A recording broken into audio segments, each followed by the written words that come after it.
Escola dominical, feita pra mim, pra você. Espaço pra crescer e a Bíblia conhecer, sempre junto com você. Escola dominical, feita pra mim, pra você. Espaço pra crescer e a Bíblia conhecer, sempre junto com você. Graça e paz a todos que nos acompanham aqui no canal Palavra Viva e Fiel. Vamos para o estudo da nossa sexta lição deste trimestre, as marcas de Cristo na vida do cristão, em Gálatas capítulo 6. O texto áureo nos fala que quanto ao mais, ninguém me moleste ou me incomode, porque eu trago no corpo as marcas de Jesus. Gálatas capítulo 6, versículo 17. A leitura bíblica com todos está em Gálatas capítulo 6, versículos 1 a 18. A verdade prática nos fala que quando o pecador se torna uma nova criatura, o novo viver traz consigo as marcas de Cristo. Os hinos sugeridos são os de números 55 e 235 da nossa harpa cristã. Nossa leitura em classe começa aqui em Gálatas capítulo 6, versículo 1. Irmãos, se algum homem chegar a ser surpreendido em alguma ofensa, vós, que sois espirituais, encaminhai o tal com espírito de mansidão, olhando por ti mesmo, para que não sejas também tentado. Levai as cargas uns dos outros, e assim cumprireis a lei de Cristo. Porque se alguém cuida ser alguma coisa, não sendo nada, engana-se a si mesmo. Mas prove cada um a sua própria obra, e terá glória só em si mesmo, e não em outro. Porque cada qual levará a sua própria carga. E o que é instruído na palavra, reparta de todos os seus bens com aquele que o instrui. Não erreis, não se deixe escarnecer, porque tudo que o homem semear, isso também ceifará. Porque o que semeia na sua carne, da carne ceifará a corrupção, mas o que semeia no Espírito, do Espírito ceifará ou colherá a vida eterna. E não nos cansemos de fazer o bem, porque a seu tempo ceifaremos, colheremos, se não houvermos desfalecido ou desanimado. Então, enquanto temos tempo, façamos bem a todos, mas principalmente aos domésticos da fé. Vede com que grandes letras vos escrevi por minha mão.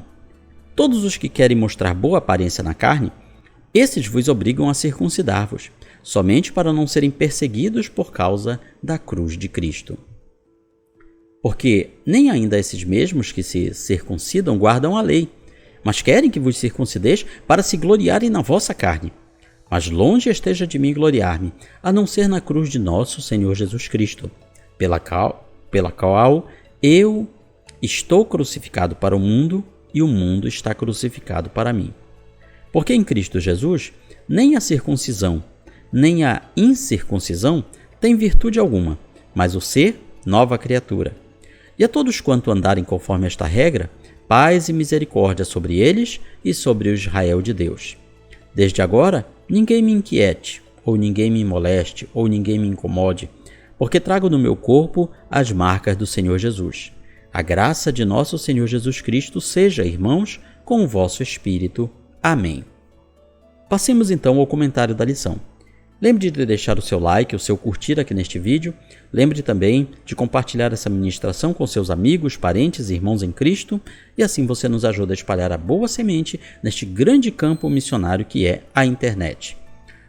Também, se você quiser abençoar o nosso ministério, pode usar a chave Pix que está na descrição desse vídeo ou o QR Code que aparece na nossa tela. Passemos então para o nosso comentário. A introdução do comentário nos fala que Paulo conclui a carta aos Gálatas destacando os resultados de uma vida guiada pelo Espírito Santo. Neste estudo, veremos o amor que restaura o cristão que sucumbiu, a colheita que cada um fará conforme suas ações, e as marcas que caracterizam aqueles que nasceram de novo. O primeiro tópico nos fala que a igreja é um lugar de restauração. Isso nos ajuda a entender por que nas igrejas, em geral, nós encontramos pessoas que ainda não são plenamente convertidas, pessoas que ainda vivem de uma forma pecaminosa. São pessoas que ainda não foram restauradas. Elas estão em processo de restauração, umas mais, outras menos. Alguém já disse que uma igreja é um hospital para pecadores e não um museu para santos. Então, na sua igreja local, você deve conhecer pessoas que já estão restauradas, pecadores que já atenderam bem ao tratamento que lhes foi dado e outros que ainda estão se tratando e alguns que se recusam a se tratar, alguns que se recusam, digamos assim, até mesmo a tomar os remédios. O apóstolo Paulo vê a igreja como uma comunidade, onde o amor e a fraternidade devem reinar. O amor reside no cuidado que o cristão deve ter com o outro. Primeiro item, quando alguém erra. A expressão se alguém ou quando alguém deve ser aplicada tanto a ovelhas quanto a pastores. Afinal, pastores, estamos falando aqui no sentido amplo da palavra, o clero de uma maneira em geral, pastores, presbíteros, evangelistas, missionários, todos esses são também ovelhas. Não devemos nunca pensar que por sermos obreiros ou obreiras consagrados ao ministério, alcançamos um patamar, um nível de impecabilidade. Pelo contrário, somos tão sujeitos a falhas e erros quanto a menor ovelha, quanto ao mais novo convertido. A conversão não é uma imunidade absoluta contra o pecado, e eu completaria dizendo que a consagração ao ministério também não é uma imunidade absoluta contra o pecado. Aqueles que foram alcançados pelo Evangelho da Graça, experimentaram o novo nascimento, ainda não anularam por completo a velha natureza, pois isso só se dará na vinda de Cristo. É importante ressaltar que o ser surpreendido em falta, ou seja, é ser achado em pecado, é uma alusão aos deslizes de alguém que vive a jornada da fé. Trata-se de cristãos que estão em comunhão e que por alguma causa vêm a fracassar. Nós poderíamos usar uma linguagem jurídica para dizer réu primário. Pessoas que cometeram algum ato infracional dentro da palavra de Deus, mas que não vivem continuamente na prática de pecado. São pessoas em que o pecado é um fato isolado na sua vida. Quando Paulo usa o termo irmãos, ele está indicando os de dentro e não os de fora. Ou seja, os que não são da igreja, os que ainda vivem no pecado, eles são julgados por uma régua diferente daqueles que estão na igreja. Esse foi o caso do apóstolo Pedro, quando negou o Senhor Jesus. Ou então mais tarde, quando passou a apoiar a causa do legalismo dos judaizantes de maneira contrária às suas verdadeiras convicções. Segundo item, como corrigir quem erra? Vós que sois espirituais, corrigi-o com espírito de brandura ou de mansidão, ou corrigir essa pessoa de forma mansa. Quem pode corrigir? Paulo coloca essa responsabilidade sobre os cristãos espirituais, ou seja, os cristãos maduros, veteranos, aqueles que já possuem as virtudes do fruto do Espírito. São aqueles que olham seu irmão pela lente de Cristo, que disse à mulher adúltera: não te condeno, vai e não peques mais. Então veja que aqui não estamos falando de uma tolerância ao pecado, estamos falando de outra situação. Estamos falando de olhar aquele que pecou como se fosse a nós mesmos. Ou seja, entendendo que aquela pessoa que cometeu aquele pecado poderia ser a si próprio, poderia ser a própria pessoa. Então, quando olhamos o pecador dessa maneira, nos lembrando que também somos pecadores, nós temos dois caminhos. Ou dizer que, ele pecou, eu poderia pecar, então não existe pecado. É o que a maioria faz. Mas não é isso que Paulo está falando aqui. E sim de olhar o outro que pecou, reconhecer que aquilo que aquela pessoa fez é pecado e que a gente próprio poderia estar no lugar dele. Então, com isso em mente, nós vamos denunciar o pecado, vamos dizer: o que você fez é errado e merece uma punição. Mas uma punição dentro das medidas necessárias. Necessário para tanto prevenir quanto para reprimir aquele tipo de conduta, sabendo que amanhã ou depois nós mesmos poderíamos cair nessa tentação, nessa falha. Como se deve corrigir? A comunidade cristã não pode ser tolerante, omissa, conivente com o pecado. Paulo orienta que o caído deve ser corrigido. O grego usa o termo katartizo, que quer dizer pôr alguma coisa em ordem, colocar alguma coisa em ordem. De fato, quem fracassa erra o alvo, precisa voltar à pista de corrida.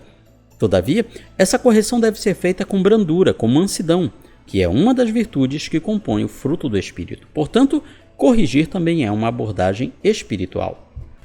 Infelizmente, não são todos os líderes e congregados que têm esse tipo de espírito de mansidão e que quando alguém peca, erra, cai em pecado, falha, erra o alvo, procuram colocar todo o castigo possível em cima dessa pessoa, até mesmo lançando-a numa espécie de ostracismo ou afastamento total da comunhão, sem atentar para a restauração daquela pessoa.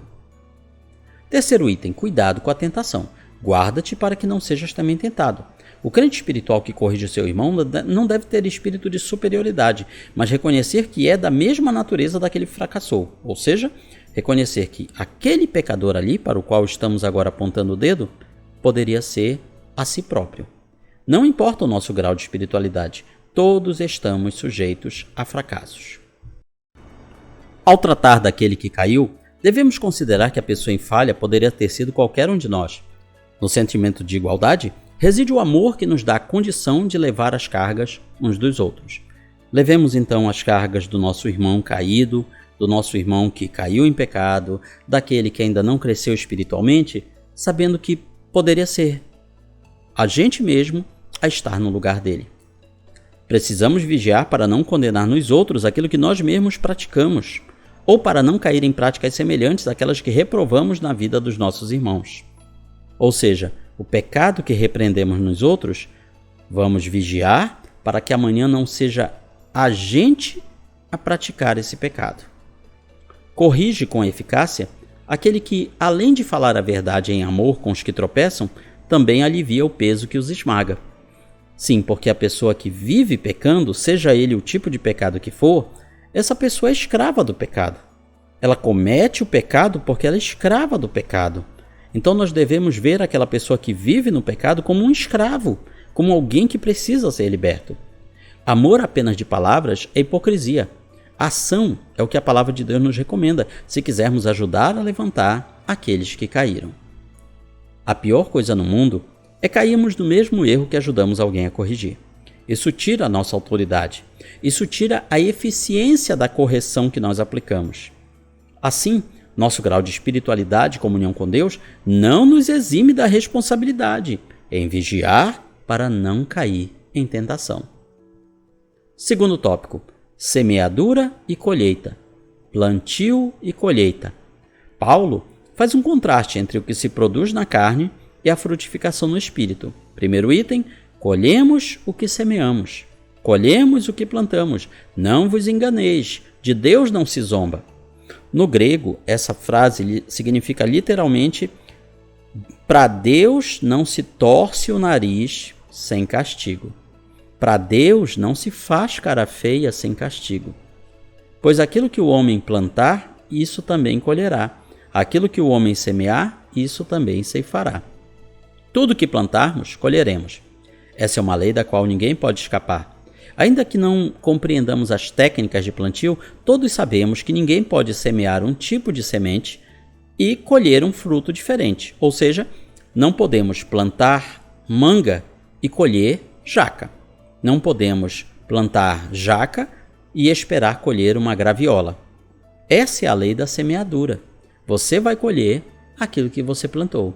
Você plantou o amor, você vai colher o amor. Você plantou o ódio, você vai colher o ódio.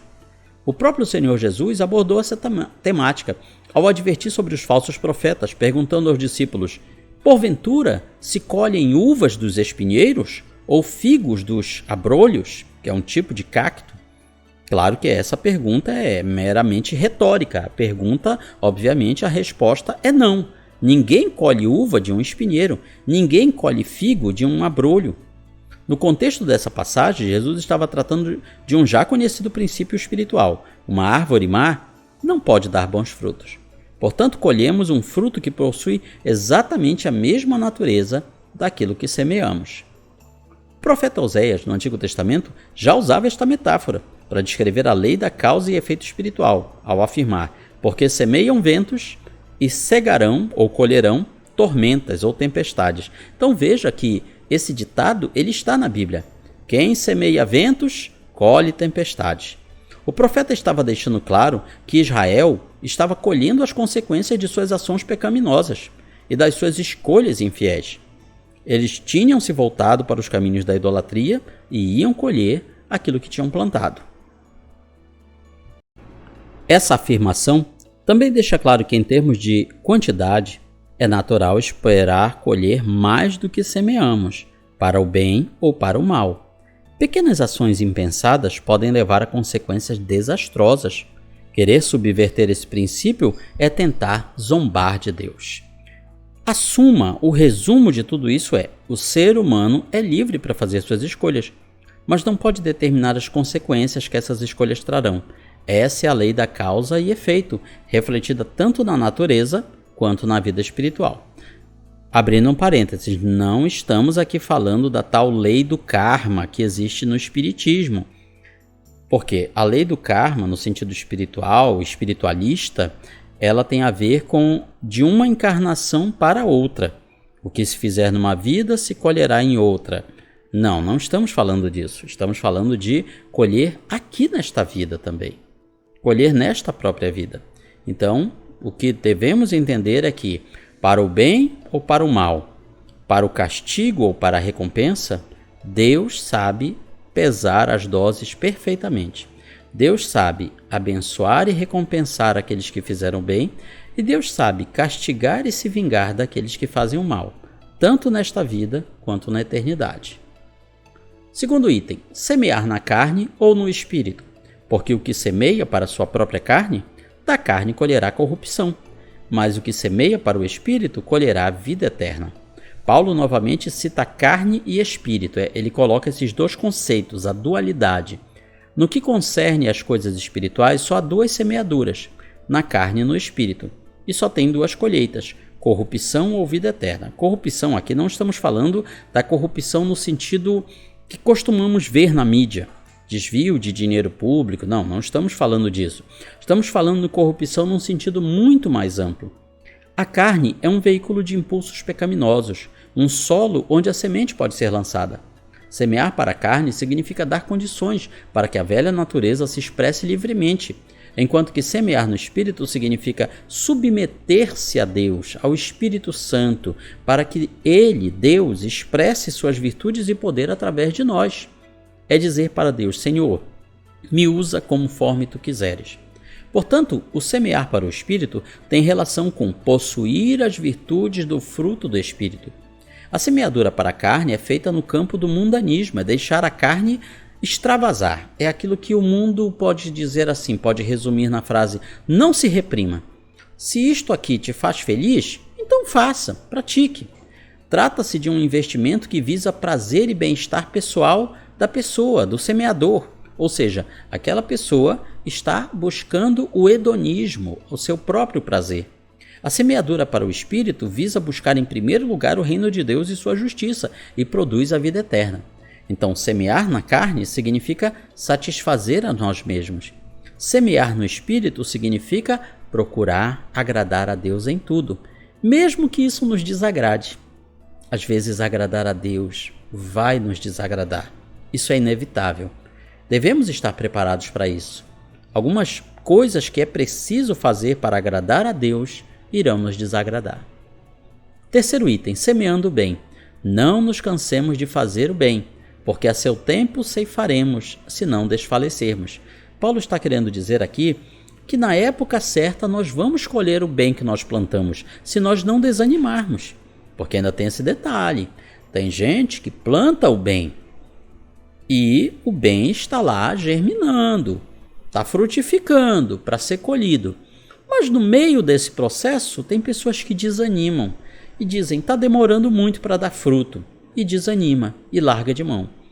E aí, quando a pessoa quer colher o bem, quando o bem dá os seus frutos, a pessoa não está lá mais para recebê-los, porque desanimou. Com respeito à prática do bem, devemos observar aqui 3 coisas. Primeiro, o tempo. Devemos fazer o bem sempre. Toda e qualquer oportunidade que tivermos de fazer o bem, façamos. Segundo, o alcance. Nosso amor deve estender-se a todas as pessoas e não apenas a um grupo seleto. Procurar fazer o bem a todos. E terceiro, a prioridade, a família da fé. Ou seja, fazer o bem aos nossos irmãos em Cristo deve ser a nossa prioridade, mas sem esquecer as outras pessoas. O fazer o bem pode ir muito além de ajudar os domésticos da fé. O cristão é motivado pelo Espírito Santo à prática do amor sem fronteiras. Fazer o bem também vem acompanhado da exortação de não se cansar em fazer. O processo pelo qual passamos do plantio à colheita pode ser desafiador, cansativo, até doloroso, pois demanda preparação, cuidados constantes, sujeição às intempéries da vida e paciência para suportar uma longa espera. Mas a promessa bíblica assegura que a colheita será recompensada, será recompensadora para aqueles que perseveram. Ou seja, o que nós vamos colher de bem, os frutos de bem que nós plantamos, vai ser muito mais satisfatório e numeroso do que as sementes do bem que nós plantamos. Como diz o Salmo, quem sai andando e chorando enquanto semeia, voltará com júbilo, com alegria, trazendo os seus feixes, ou seja, os seus molhos, o que é isso? As suas mãos cheias dos frutos que foi colhido. Nós semeamos pequenas coisas, coisas que cabem na nossa mão, mas o que nós vamos colher, vamos precisar dos braços para carregar. Que promessa maravilhosa para a nossa vida. Terceiro tópico. Trago as marcas de Jesus. O principal assunto da carta aos Gálatas é o caminho que se deve percorrer para ser aceito por Deus. Para os legalistas, isso se dava pelo esforço humano, para cumprir rituais. Para Paulo, se dava mediante a aceitação do Evangelho da Graça, por fé no sacrifício de Cristo. Primeiro item, os que se gloriam na carne. Paulo acusa os judaizantes, os legalistas, de possuírem uma fé de aparência, usando a circuncisão para fugir de possíveis perseguições. Que perseguições Paulo está falando? As perseguições daqueles judeus que permaneciam na religião judaica, na religião de Moisés, e que perseguiam os cristãos, os novos convertidos, como hereges, como blasfemos. Então, para que isso não acontecesse com eles, o que faziam? Eu vou me circuncidar, que é para eu não ser incomodado, para eu não ser perseguido. Esses judaizantes não guardavam de fato a lei, mas usavam o ritual, no caso o ritual da circuncisão, para uma exibição carnal, sem nenhum compromisso real com Deus. Ou seja, esses judaizantes faziam de conta que guardavam a lei de Moisés para não serem incomodados pelos praticantes do judaísmo. O verdadeiro cristão exerce a fé e paga qualquer preço por isso. Ele sabe que a nossa leve e momentânea tribulação produz para nós eterno peso de glória, acima de toda comparação. Paulo está aqui fazendo a seguinte comparação: é como se fosse uma balança de dois pratos. Num dos pratos você coloca as suas tribulações, as dificuldades, as lutas, as aflições. E no outro prato da balança você coloca a glória que nós receberemos. Paulo está querendo dizer que esta glória, ela pesa muito mais do que todas as tribulações que venhamos a passar nesta vida. Essa ideia que ele está nos trazendo aqui. Segundo item, gloriar-se só na cruz. O que significa este gloriar-se na cruz? Vamos aqui falar de ufania. Para colocar numa linguagem mais fácil, é se gabar. Ufania é se gabar. Se gloriar é se gabar. Ufania é o estado de espírito de quem está a gloriar-se. A Bíblia só aprova a ufania que não seja resultante do orgulho pessoal. Inquestionavelmente, a única forma legítima de orgulho para o cristão é gloriar-se na pessoa de Cristo e em sua obra na cruz. Ou seja, a única coisa que nós podemos nos gabar é de que Cristo teve misericórdia de nós e nos alcançou com a sua graça. A única coisa que podemos nos gabar é que o sacrifício de Jesus foi o suficiente para perdoar nossos pecados e nos dar uma nova vida. Mas se gabar do que realizamos, do que praticamos, do que pregamos, do que cantamos, do quanto realizamos, não é isso que Deus quer para nós. E por que alguém desejaria se gloriar na cruz de Cristo? Afinal, a cruz, na época em que esse texto foi escrito, não era um símbolo religioso. Era um instrumento de vergonha, um método cruel de tortura e execução reservado aos criminosos da pior espécie. Mas Paulo afirma que a cruz é a única coisa em que ele se gloria. A razão é que, na cruz, Cristo ofereceu o maior de todos os sacrifícios, para que a religião da graça pudesse alcançar todos os pecadores incapazes de salvar-se pelos seus próprios méritos. Terceiro item, as marcas de Jesus. As palavras que Paulo diz aqui: quanto ao mais, quanto ao restante, ninguém me moleste, ninguém me incomode, porque eu trago no corpo as marcas de Jesus. As palavras que Paulo usa aqui podem ser literalmente traduzidas como: daqui por diante, ninguém me dê mais tribulação, ninguém me incomode mais. Paulo protesta contra a obra maléfica dos legalistas, que lhe davam tribulações adicionais, além daquelas que naturalmente ocorriam em seu ministério, como os insultos, enfermidades, perseguições, prisões. Todas essas mazelas deixaram marcas no apóstolo. As pedradas, as chicotadas, todos os golpes que ele sofreu no seu corpo físico e também na sua mente. Imagine como devia ser o psicológico de Paulo, rejeitado pelo seu próprio povo judeu, onde ele nasceu e se criou, rejeitado por parte das igrejas que ele ajudou a plantar. Isso derrubaria qualquer um. Isso faria muitas pessoas caírem em depressão.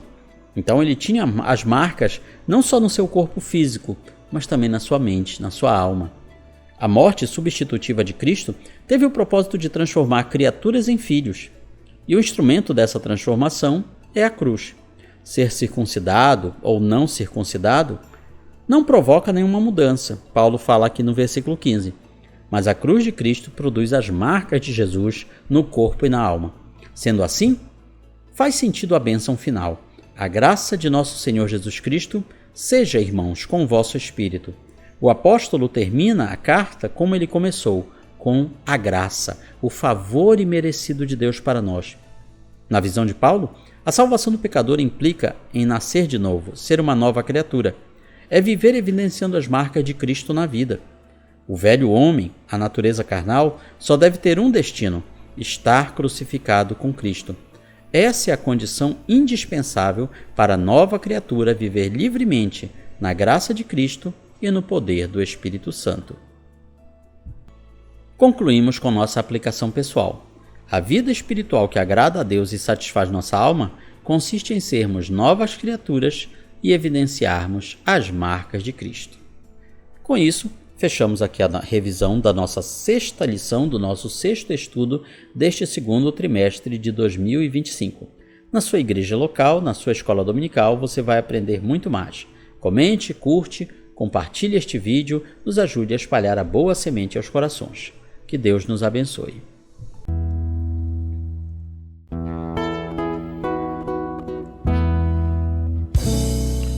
Findou-se o tempo de estudo da escola dominical. Boa lição aprendemos do nosso Pai Celestial. Despede-nos, Jesus Cristo, em tua paz e amor, e nos concede para sempre o teu celeste favor. Aos visitantes e amigos agradecemos também. Que a paz de Deus reine em todos e até domingo que vem. E até domingo que vem. E até domingo que vem.